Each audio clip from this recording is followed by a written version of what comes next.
Hi friends, ఈరోజు ఘాటుగా ఉండే మసాలా టీ ఎలా పెట్టాలని నేను మీకు చూపించాలనుకుంటున్నాను. ముందుగా ఎండిపోయిన అల్లం ముక్కలు ఉంటాయి కదా, అవి పడేయకుండా ఒక 3 తీసుకోండి. 3 యాలకులు, ఒక 10 నుంచి 12 వరకు మిరియాలు తీసుకోండి. అవంతా మెత్తగా దంచేసి పక్కన పెట్టండి.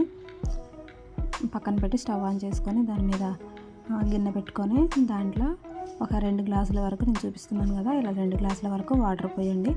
వాటర్ పోసి బాగా మరగనివ్వండి. మంచిగా మరగాలండి వాటర్ అనేవి.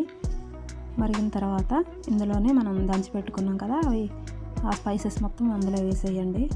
వేసి బాగా మరగనివ్వండి. 2 స్పూన్ల వరకు టీ పొడి వేయండి. వేసి మంచిగా కలుపుతూ మరగనివ్వండి. ఒక 5 నిమిషాల పాటు మరగాలండి. మంచిగా హై ఫ్లేమ్లో ఉంచి మరగనివ్వండి. ఒకవేళ పొంగుతుంది అనుకున్నప్పుడు సిమ్లో పెట్టేయచ్చు. ఇలా మరగనివ్వండి బాగా. ఇది హెల్త్కి కూడా చాలా మంచిదండి.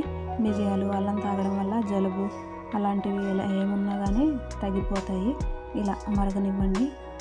మరిగి మొత్తం అందులో ఆ రసం అంతా వాటర్లోకి వచ్చేస్తుంది.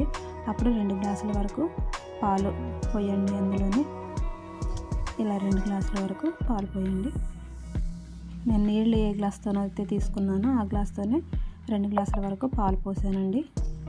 ఈ విధంగా కలుపుతూ మరగనివ్వండి.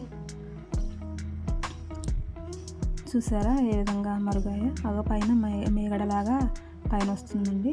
ఇలా కలుపుతూ మరగనివ్వండి దానిని. చాలా టేస్టీగా కూడా ఉంటుంది.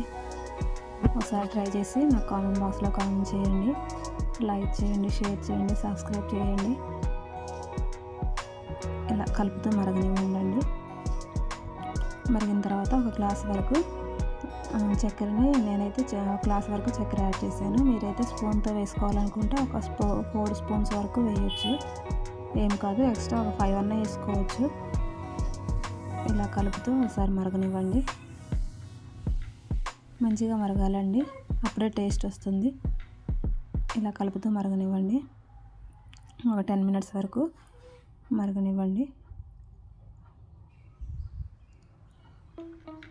చూసారా ఎలా మరుగుతున్నాయి? చాలా బాగుందండి టీ. టేస్ట్ చాలా బాగుంటుంది. ఒకసారి ట్రై చేయండి. మళ్ళీ మళ్ళీ తాగాలనిపిస్తుంది. ఇలా కలుపుతూ మరగనివ్వండి. ఒక 5 మినిట్స్ వరకు మరిగిన తర్వాత స్టవ్ ఆఫ్ చేసుకొని సర్వ్ చేసుకోండి. టేస్ట్ చాలా బాగుంటుందండి. ఇలాంటి మరిన్ని వీడియోస్ కోసం నా ఛానల్ని లైక్ చేయండి, సబ్స్క్రైబ్ చేయండి, షేర్ చేయండి. థ్యాంక్ యూ సో మచ్ అండి.